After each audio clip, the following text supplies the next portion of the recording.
बयनिसिमबो खुलुमबाय नोंसोरनिसिम दिनै north Kamrup district committee United बड' पिपल्स फेडारेशननि सदबांसा लानायनि हाबाफारि बे हाबाफारिया जालांबाय। आङो बरायगोन सेन्ट्रेल कमिटिनि जानानै बिथांमोना दिनैनि मेलनि गेजेरजों जाय सदबांसा लाबाय आफादगिरि अमल बर' आरो गाहाय नेहाथारि मन्टु बर' बिथांमोननि गासिबो टीमनिसिम आं गोसो गोथारै बरायबाय। आसा खालामगोन सम आरो बोथोराव बिथांमोना गोरोबनानै जोंनि इउनाइटेड बड' पिपल फेडारेशननि नोजोर आरो थांखि आरो माखासे डिमान्डफोरखौ मावफुंनायनि हाबाफारियाव जाहाथे बिथांमोना गोसो गोथारै मावलाङो बिनि थाखाय आङो बिथांमोननिसिम साबायखर बरायबाय। आसा मैया आं मोनसे चेनेलाव नुदों बड'लेण्ड रादाब होननाय। बे रादाबाव नुदों आंनि न'खराव CM भिजिलेन्सआ इउनाइटेड बड' पिपल्स फेडारेशननि गोदान आफादगिरि डक्टर गाम्बारि मुसाहारिनि न'खराव सिग्रोमनाय। बे बाथ्राया बेथ' नंखाय। जाय चेनेला बबे सर्सनिफ्राय बुंदों आं बिथांमोनखौ काउन्टार होदों, बे सैथो नङा। दा बाथ्राया जाहैदों आं न'खराव थांनानै सिग्रोमाखै दासिमबो।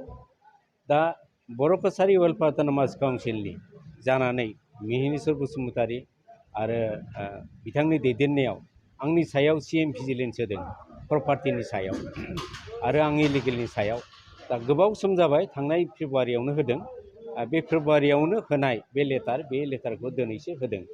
दा बिथांमोननि CM भिजिलेन्सआव जा अबजेक्सन होनाय बा भेरिफिकेसननि आंनि सायाव, दा आङो थांनाय सेप्तेम्बरनि 19 तारिखआवनो आङो बिथांमोनजों एपियार जादों आरो बिथांमोना आंनिफ्राय स्टेटमेन्ट लादों आरो मैयासिमबो बिथांमोना आंनि जा स्टेटमेन्ट आङो रिटर्न लिरहैबावदों। बे रोखोमै दासिमबो बिथांमोना CM भिजिलेन्सनिफ्राय आंनि न'खर थांनानै बे रोखोम सालान खालामाखै, नायगिदिङाखै आरो सिग्रोमाखै। बे बाथ्राफ्रा नंखाय आरो बे बाथ्राखौ लानानै जोंनि इउनाइटेड बड' पिपल्स सिगांनि दा इउनाइटेड बड' पिपल्स अर्गेनाइजेसननि आफादगिरि मनरन्जन बसुमतारीया दा प्रेसनि मिडियाजों जा माने फोसावदों, बेफोर दुखुनांथाव बाथ्रा जादों। बेनिखायनो आङो बिथांमोनखौ बुंगोन जाहाथे बिथांमोना काउन्सिलनि जानानै आंनिसिम CM भिजिलेन्स इनकुवारि खालामगोन। बिथांमोना जेला अबजेक्सन होबाय खालामखागोनानो, खिन्थु आंनि दासिमबो न'खर थांनानै न'आव थांनानै बे रोखोम खालामाखै, हाराहास्ति आंखौ खालामाखै। बे जोंनि सुबुंफोरनि गेजेराव रं मेसेज होनायनि थाखाय बिथांमोना सांग्रां जानांगौ, जाहाथे बे रोखोमै बिभान्थि माखासे गुलाय गुजाय बाथ्राखौ बुङालासिनो जोंनि बर' रायजो राजाफोरनि गोसोआव दुखु जारलाखौ दाहो। बिनि थाखाय बिथांमोनखौ आङो रोखा फोरमायबाय। इयुनावबो जाहाथे बिथांमोना जाखिनि खामानि मावदों सैथो आरो माखासे लामाखौ लानानै बुंनांगौ, जानला मानला बुंनाया बिदिखौ नङा। गिबियावनो नोंथांमोननि निउससिम गिबियावनो खुलुमना थाबाय। लोगोसे दिनै जोंनि नर्थ कामरुप डिस्ट्रिक्ट रुरेल जोंनि गामियाव जों दिनै मोनसे सदबांसा हाबाफारि लानाय जादों।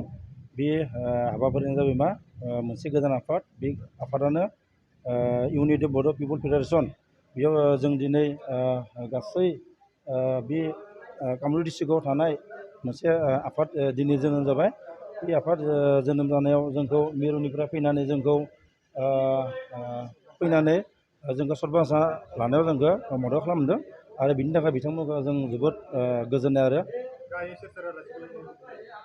मिरुनिफ्राय फैदों जोंनि मानगोनां आफादगिरि डक्टर गाम्बारु मुसाहारि आरो नेहाथारि डक्टर बाबुल बर'।